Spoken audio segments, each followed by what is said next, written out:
1971 সালে বাংলাদেশের স্বাধীনতা যুদ্ধে প্রবাসী বাঙালিদের অবদান অবিস্মরণীয়। এ সময় ব্রিটেন প্রবাসী বাংলাদেশিরা অ্যাকশন কমিটি গঠন করে অস্ত্র ক্রয় ও স্বাস্থ্য সেবা সহ নানান খাতে সহযোগিতার লক্ষ্যে আর্থিক সহযোগিতা করেছিলেন। যুদ্ধকালীন সময়ে বাংলাদেশকে সার্বিকভাবে সহায়তা দিয়েছেন এরকম কয়েকজন প্রবাসী বাংলাদেশিদের নিয়ে আমাদের রিপোর্টার মোহাম্মদ আব্দুল হান্নানের একটি বিশেষ রিপোর্ট। ক্যামেরায় ছিলেন রায়হান মাহমুদ।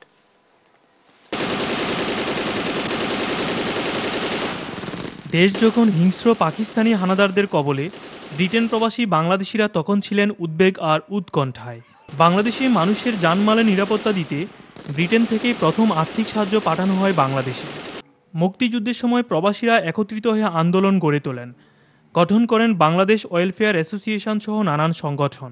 সে সময় সমরু মিয়া ছিলেন একজন সংগঠক এবং অ্যাকশন কমিটির একজন সদস্য। প্রস্তাব একটু হয়েছে প্রথমে যে একটা অ্যাকশন কমিটি করুক বাংলাদেশের পক্ষে, আর 5 জন মানুষ অর্থাৎ বিনা বেতনে অফিসের কাম করার লাগে সেটা আসুন।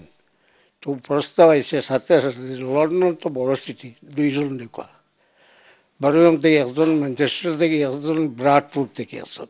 লন্ডন, বার্মিংহাম, স্কটল্যান্ড, ওয়েলস সহ সমগ্র ইউকের বাঙালিরা এই সংগঠনে নানানভাবে এগিয়ে আসেন।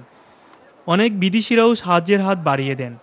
ফান্ডরেজিংয়ের মাধ্যমে প্রবাসীদের কাছ থেকে অর্জিত এই অর্থ সরাসরি চলে যেত মুক্তিযোদ্ধাদের সাহায্যার্থে।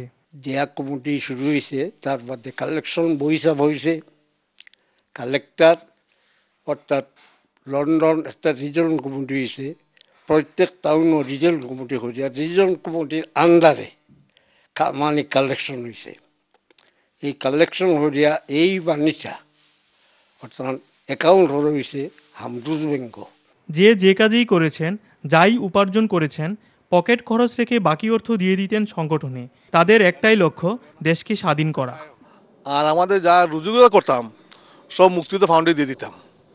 আর শুধু একটা চিন্তাই থাকতো, যদি দেশ স্বাধীন না হয়, দেশ তো চলে গেছে, মা বাবাকে পাবো না। সেই সময়কাল ওয়েজেসই কম ছিল, তো সাধারণ যে পকেট স্পেন্ডটা ছিল ওটাও আমরা দিয়ে দিতাম। তখন ছিল না তেমন প্রিন্ট ও ইলেকট্রনিক মিডিয়া।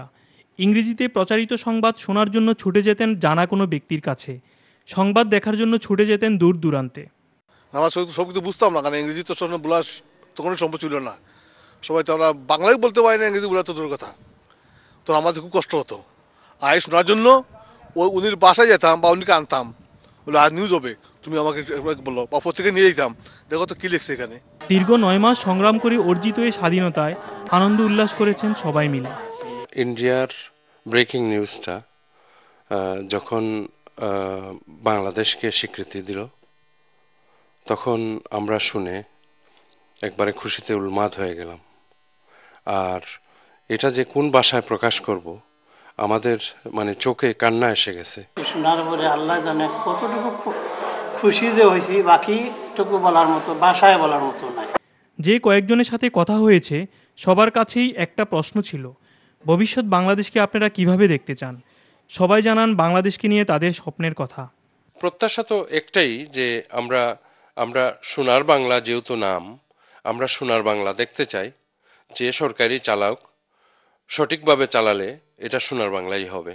অর্থাৎ আজকাল আলবদর আলসাম দ্বারা এরা যে বিচার, আমরা এই বিচারটা চাই। প্রবাসী বাঙালি ও দলমত নির্বিশেষে বলতে পারি সবাই চায় রাজাকাল আলবদর আলসামদের বিচার।